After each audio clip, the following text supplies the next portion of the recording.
الحمد لله رب العالمين والصلاة والسلام على سيد الأنبياء والمرسلين أما بعد فأعوذ بالله من الشيطان الرجيم بسم الله الرحمن الرحيم قال الله تبارك وتعالى في القرآن المجيد والفرقان الحميد إن الله وملائكته يصلون على النبي يا أيها الذين آمنوا صلوا عليه وسلموا تسليما اللهم صل على سيدنا مولانا محمد وبارك وسلم عليه.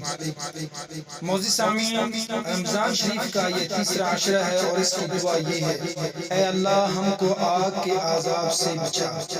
رمضان مبارک کے آخری عشرے میں اعتکاف کرنا سنت ہے۔ حضرت عائشہ صدیقہ رضی اللہ تعالی عنہا بیان فرماتی ہیں، جب رمضان مبارک کا آخری عشرہ شروع ہو جاتا ہے تو رسول اکرم صلی اللہ تعالی علیہ وسلم شب بیداری فرماتے اور اپنے گھر والوں کو بھی بیدار کرتے اور عبادت کے لیے کمر کسی کرتے۔ ویسے تو پورا رمضان کریم ہی نیکیوں کا موسم بہار ہے اور اطاعت و عبادت کا خصوصی مہینہ ہے، لیکن آخری عشرہ تو اس موسم عبادت کا مقام عروج ہے۔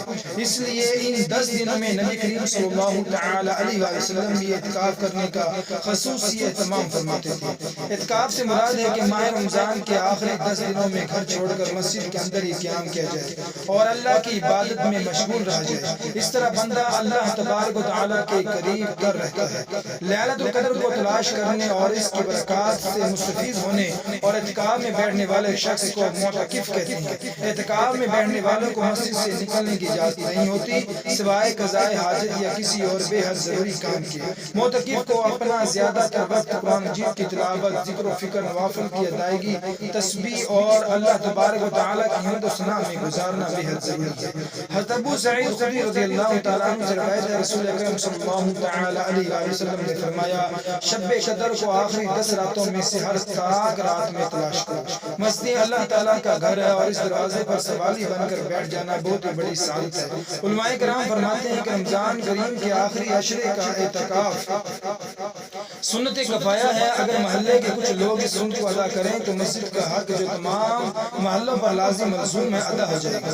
امام بخاری رحمۃ اللہ علیہ کے بقول اگرچہ آخری عشرہ افضل ہے لیکن ضروری نہیں، اس سے پہلے بھی اعتکاف کیا جا سکتا ہے۔ اعتکاف رمضان مبارک کے آخری عشرے کا اعتکاف تو مسنون ہے۔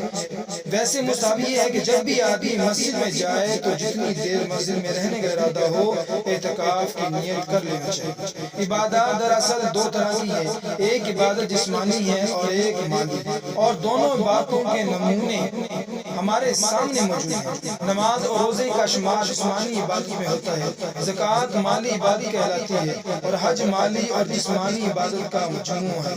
یہ تمام باتیں وہ ہیں جو اجتماعی اور انفرادی طور پر خاموشی اور قدر سکون کے ساتھ انجام دی جاتی ہے۔